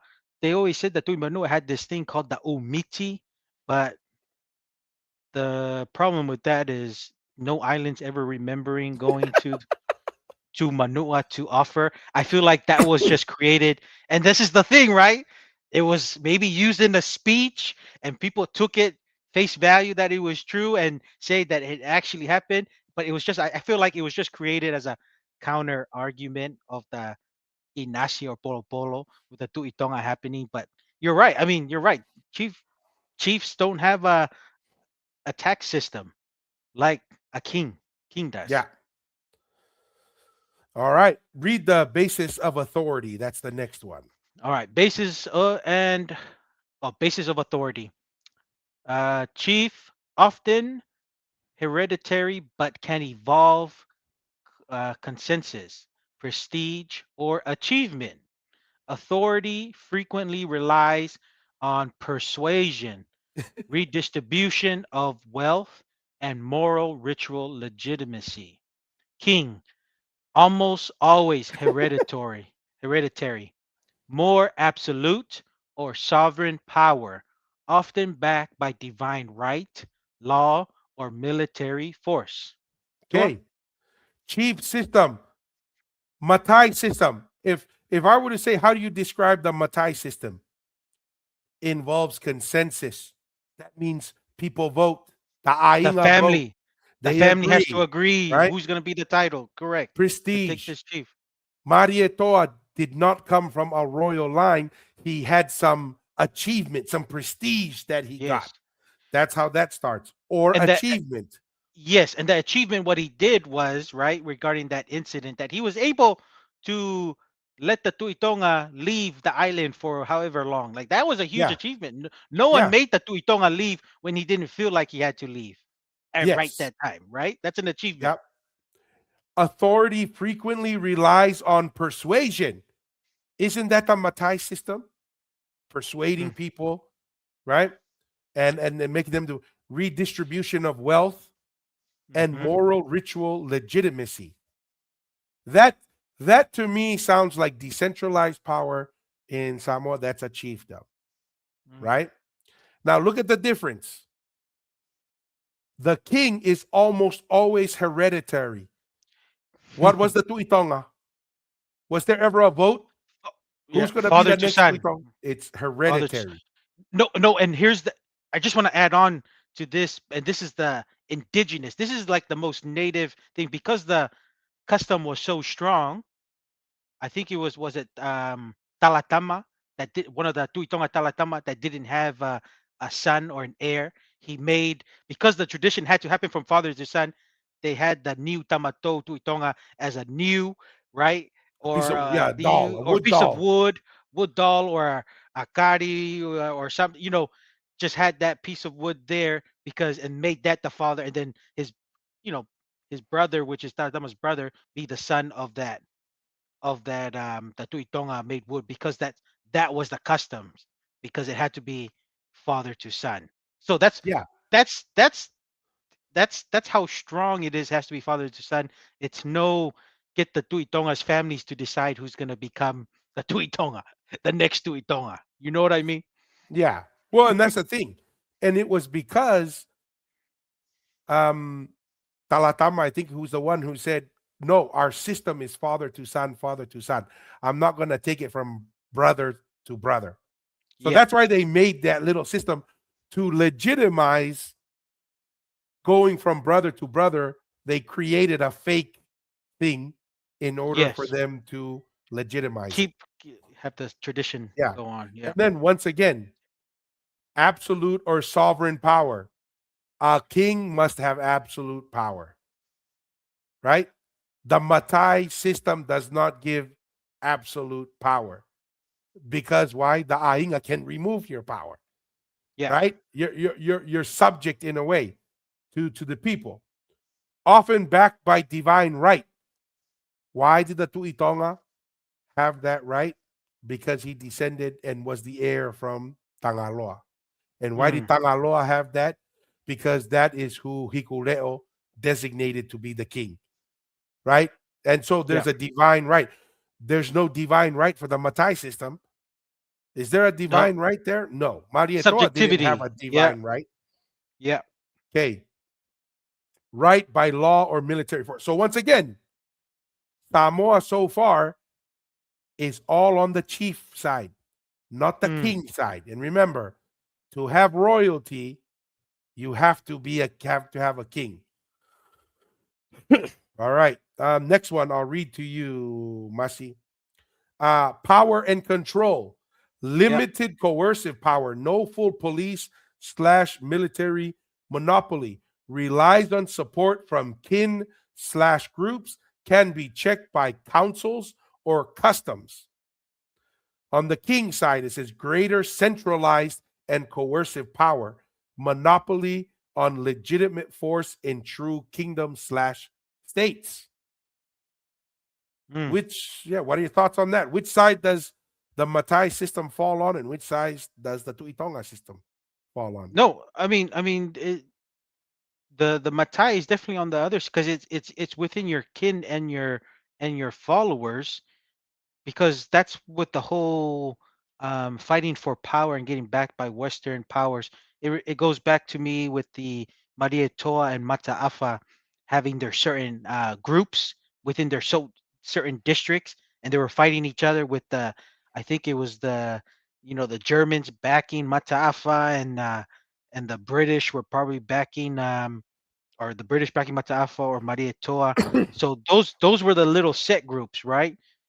And when we talk about with the centralized and coercive power, monopoly, and legitimate force, whoever became the you know the Tui Tonga or the Tui Kanukpolu or the Tui Hatagalawa, they had the legitimate force of controlling and monopolizing the warriors wherever they may be. So that's why it was difficult to kind of pin each of them against one another because there was no conflict, and this is evidenced by Mua not having a fort Yeah, be there because the Tuitonga was supreme the power. highest, Yeah, was the absolute power, and he divvied out the affairs, the political stuff, but the main power was within the religion, being the gatekeeper of the religion which was the highest esteem of the three kings in Tonga at the time. So, yeah, and that maybe that's another thing. That's another oral history that's probably within Tongans that get it wrong. They keep saying that the Velata war was the Tuitonga, the Laufiritonga was Tuitonga. Yeah, See, that's another oral history he was that just a young chief. He wasn't he was Tuitonga. just he wasn't Tuitonga. I'm telling you, if he was Tuitonga, it would have been a different story. You're telling me that it would be a different story. But thank goodness it didn't mean a difference. It didn't happen because who knows? Maybe Taufahau wouldn't survive if that was a thing. Taufahau probably understood that it was just a scuffle and he wasn't Tuitonga. There's a reason why there was not another attack when Laufiritonga became the Was Tuitonga. Tuitonga. Yeah, You know what I mean? And that's another oral history that that's we're correcting. Like it's all part of saying that's the incorrect version of the yeah. Velata story. No, and that's the thing. You got to remember that the battle in Velata, Tupo the First was not at the peak of his military power, Mm, right? When he unites Ha'apai, Vava'u, and Tonga under him militarily and politically, that's when he was at his height. And yeah. what did he do? Did he go and challenge the Tu'itonga when he was at the height of his military and political power? Mm, No, he never went to Mu'a. That goes mm, to show you that if Laufiri Tonga was Tu'itonga when Tupo the First didn't have any real political, universal political and military power, it would have devastated him. mm-hmm. However, even when he was at the peak of his power, he never challenged the Tu'itonga. And Correct. that's like you said, a lot of people have that mistaken idea. They say, "Oh, he conquered the Tu'itonga." No, that Yeah. never happened. And actually, it's quite miraculous what the Tu'itonga does. The Tu'itonga actually empowers Tupo the First, and that's something that I think is quite miraculous. You want to read Yes. the next one, Masi? Yes. Cultural context, chief. Common in is it anthropological Anthropological, yeah. anthropological descriptions of indigenous, tribal, or pre-industrial societies, many Native American, Polynesian, African, or Pacific groups. King, associated with larger, more state-like civilizations, European monarchies, ancient Egypt, China, etc. Tua? Yes. So I want to address here, like it says, indigenous, tribal, or pre industrial societies. Now, it mentions Polynesians and Pacific groups because what is the current perception of Polynesians? That we were not a united nation. We were not structured under a political, economic, and religious structure. We were not a state. They view us as these little dots of islands that were never unified as a nation. Okay. So that's why they say that the chiefdoms, they just call us chiefdoms because of the scale, and there was not structure in the rule and there wasn't centralized power. However, when you understand the influence and the scale of the Tuitonga Empire, then all of a sudden you see that the Tuitonga is not a chief, but in the king realm Mm, because he had smaller entities throughout the empire, throughout, from Hawaii down to New Zealand, down to Easter Island, and then that tail that goes towards that little tail that goes into Melanesia. Those were chiefdoms, all decentralized power. Everything on the left column, that includes Samoa, was decentralized chiefdoms, and there was only one king over all of that, and that was the Tuitonga. And so that's why they put Polynesia on the left because they don't understand our history. They don't realize that we were a united nation under one ruler, and there was structure, there was taxation, there was mm, centralized power. So that's why it has that in there. But once again, decentralized power on the left, chiefs, organized power on the right at a larger scale. mm, That is not found in Samoa. yeah. Okay. Now, people say, oh, why are you beating up on Samoa? Because it's our Samoan brothers and sisters who consistently make that comment. You commoners, sit down and be quiet. The only reason why you're royalty is because of marrying into Samoa. Right now, Samoa hasn't graduated from the chief definition. Yeah. They're still in the chief definition. They haven't graduated into the state or the kingdom. Last one, terminology note.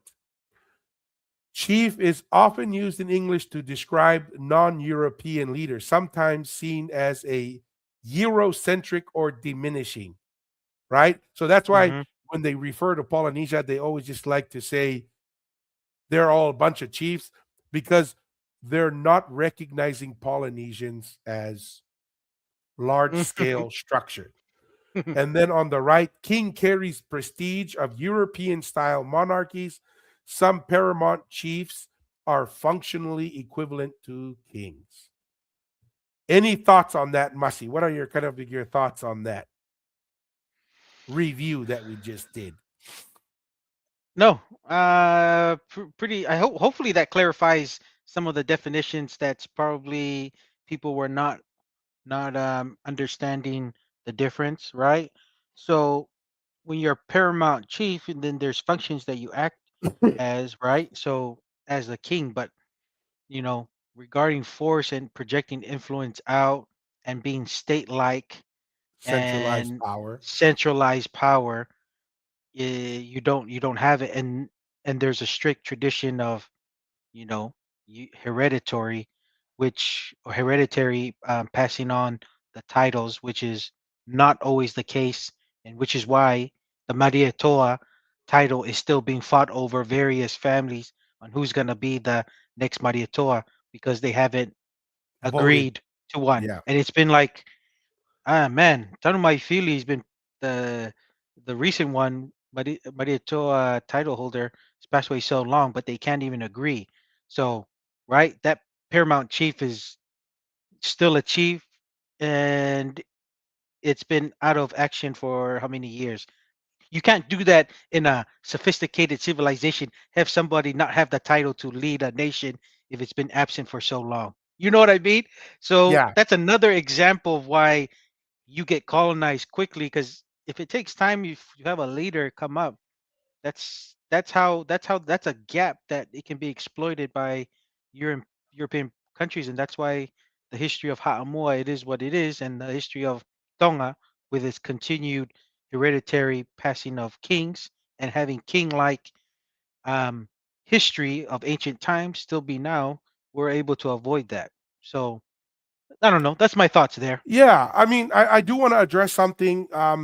They've asked us not to bring up the comments, but I think this is something. This is a great example of what we're talking about, right? Mm, And Maria, you got to remember, why are we having this conversation on the difference between a king and a chief, and the difference between a royalty and a commoner? We're having this conversation because who came and brought the accusation that we need to be quiet in Tonga because we're commoners? It mm. wasn't us. We didn't go and make an accusation that someone was a commoner or not, right? Once again, someone threw the punch at us and said, "Be quiet, you commoner. Sit down and be quiet. I'm the royalty, you know?" And then, we're seeing stuff here. It's like, now there's an accusation going on, even from a paying member, and we're very grateful for this paying member, Yeah. that we're being so biased. What was biased about what we just shared? We defined the difference between king and chief.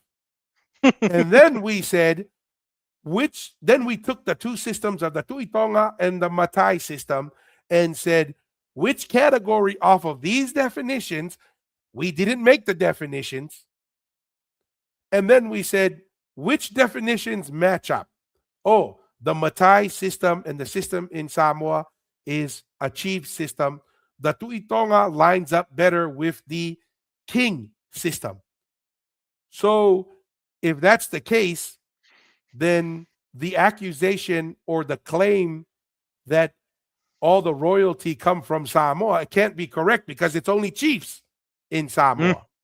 And the royalty has to come from a king structure. So the royalty must be coming from Tonga. And then what happens? Because we got punched first, and then we countered back with facts and With a one, two, logic. three combo, eh? One, two, One, two, three three combo. combo. And then all of a sudden, we're the ones that's causing the problem. We're the ones Yeah. that's biased.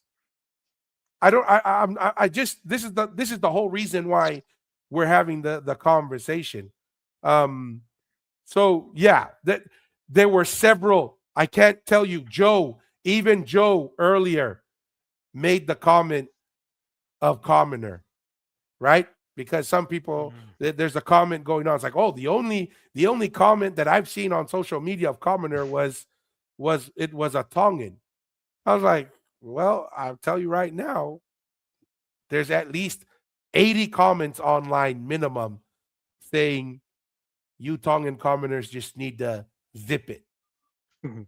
right? Anyways, that's my thoughts there on that. Anything else, Masi, you want to bring up on that? No, I think that's been. I think we definitely broke it down and hopefully made it in a way that it's relatable and understandable for our folks that view the Polynesianized podcast. Yes. Here's an interesting comment here, Masi. I'll read it to you. In Okay. Tongan tradition, every Tongan traces royal ancestry or a blood connection to the lineage of the three kings. What are your Yeah. thoughts on that? From Four Pillars Electrical Limited. Maria, four Maria, look, pillars, you get free advertising. electrical three, four pillars, electrical Ltd. Thank you for your question and participation. That is definitely true. I don't know anybody that's like it's either to one of the three kingships in Tonga, or it's like to all three, or even one or two. Like, it's very interconnected. And like I said, like that's Tonga can trace their lineage there, and throughout Polynesia, before, especially, it's there's been a lot of pockets of people kind of not able to trace because of colonization. That's kind of really what helped to kind of stop that connection. But what Tonga, like what our brother said here, or sister Four Pillars Electricals mentioned, that that is definitely true. Every Tongan could connect to the Tui Tonga, Tui Kampolu, or the Tui Hatagalawa uh, kings dynasties in Tonga, and that is an example of throughout Polynesia before colonization Yeah, to the Tui Tonga of old, right? This is of old, and maybe even before that to the Tangaloa um, 100%. time. So to me, that's if Polynesia was never colonized, I'm telling you, our we would be able to trace all of Polynesia from Hawaii to Aotearoa to the Maori, everywhere. Will trace their lineages back to the central Tuitonga Empire in Tonga Tapu, because that's how it was. So that's just my thoughts. Yes. It's just people don't see that. It's because of the unfortunate events that happened in the 1800s with the colonizations. Yeah, no, Yeah. 100%. And this is very true, Four Pillars. And we can even use a modern day example, but we will start with the old example, the Tokatufa, right? The Tokatufa was marrying throughout the Polynesian Empire and having family ties to the various island groups, right? Then there was the Tonga Umu Taki, which is this specific one, this child or this offspring would be the leader, right? Which is why it's called the Umu Taki. Now, that doesn't mean just because that leader was there that was the only blood relation to the Tuitonga or to Tangaloa. There were probably multiple others from mothers of not as high of a ranking, right? Because you need to have the father and then the mothers ranking them together really propels your ranking. So you have that for throughout. That's why when certain people say, well, we have descendants of Tangaloa, yes, and so does Uvea, and so does Futuna, and so does Tahiti, and so does Hawaii. You know what I mean? The descendants of Tangaloa are many. I think they did a genetic study, Mm, and 1 in 8 Chinese men descend from Genghis Khan. mm, mm. That's millions upon millions. And And why? Why? we know he had hundreds of wives, right? Exactly. That's exactly what it was. Yes. So yeah. So if someone were to stand up right now and say, "Well, I descend from Genghis Khan," that means I'm the heir. Not really, because there's 100 million guys who also Mm, descend from Genghis Khan. But it is that unique one that was designated as the heir. That's the one that carries the inheritance and the power. Now, let's bring it now to a modern application. You're familiar with Tupou the fifth, right, Masi? The yes. oldest son of Tupou the fourth. He Yes. has many children. He Mm, has many children. But mm, why are none of his children the king of today? mm, Do you know mm. why, Masi? They were made illegitimate. Yes, they were Yeah. illegitimate. Therefore, they did not get the inheritance, right? However, can they say, I am from the kingly line? Yeah. Absolutely. This is true throughout Tonga as well. Everyone is interrelated. The question is two things: are you interrelated into the line of the heir, or are you interrelated to a high line on the father and the mother? That's where there's the structure and the layers, right? And Mm, here's the modern example, like we said, you had Dupo the fifth had many children. You know, he was many times called the playboy, like crown prince or the playboy king, because it's not that he didn't like women. He obviously liked women. He had many children, but he did not want to get married for whatever reason. mm, And so the line now goes, and then the line was supposed to go to the next brother, right? The mm, next brother would have been the heir, which is Maatu, and he has two sons. But why didn't he get the kingly line or his sons inherit?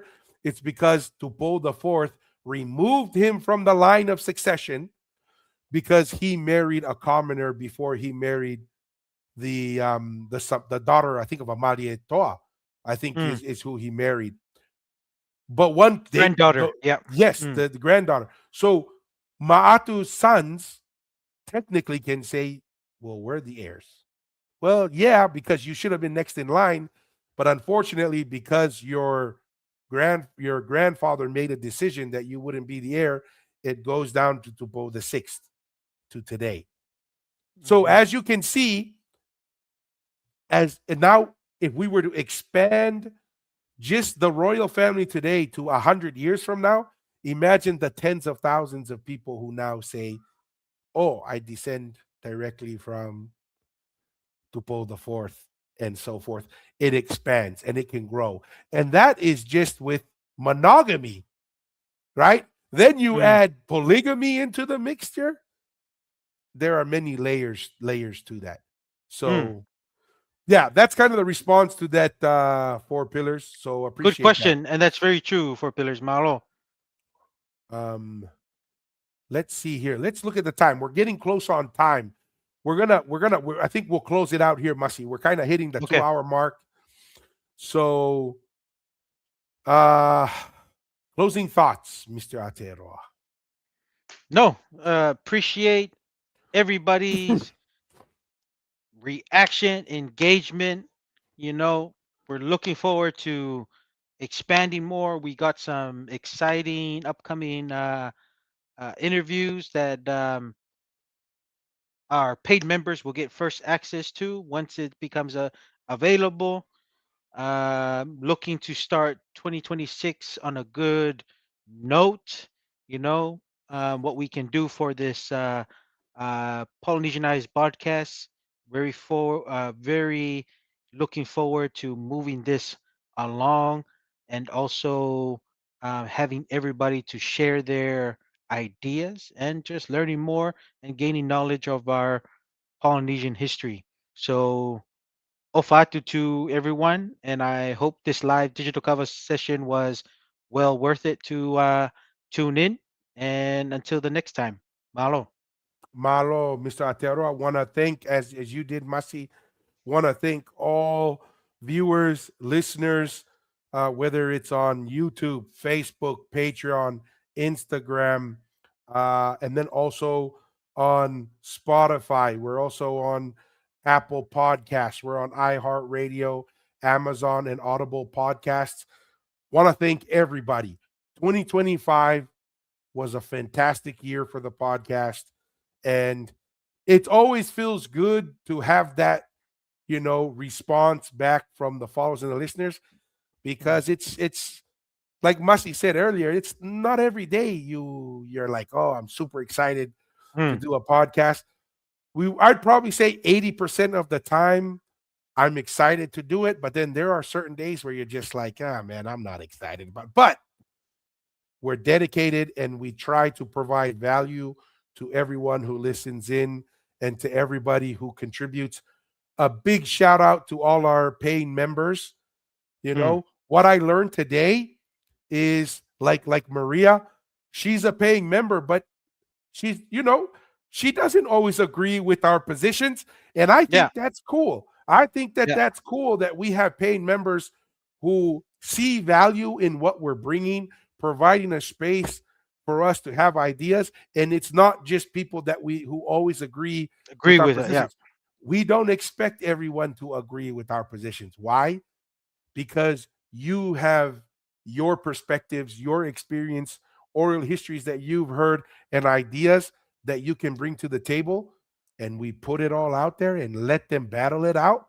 And then all the viewers and listeners can sit back and say, you know what? I think Tua's idea here was a little weak. I'm kind of more in Maria's court on this one. mm. Absolutely fine with that, right? That's not why we're here. We're not here because we think our ideas are unbeatable or that there's not anything we can learn. We're here because we want to facilitate conversations. We want to share the message that we believe we are all one people. We were united. Our ancestors did fantastic things. And we have a great heritage. We have a great history and story to tell, and we want to make sure we can share that story and allow others to share their perspectives and their stories as well. Also appreciate a lot of our viewers and listeners who give us ideas on topics, Mm. on People to reach out. They've people given to us reach out reach to. out. Yeah. So really great. And they're sending us articles, sending us videos. We really appreciate our viewers and our listeners who share that. We are open to it. And as always, a like, a share, a comment goes a very long way. And there's ways to, super thanks, super chats to contribute. And then also being a paying member on YouTube also is a great way. We are in the double digits now, Masi. We broke into double digits for paying members. Little Oh, victories. So there's a oh, big win there. Really excited for breaking into 2026. And like we always share with every episode that we do, apart from saying thank you, is be bold, right? Don't be afraid to ask hard questions, but always, always stay curious. Till next time, peace. peace.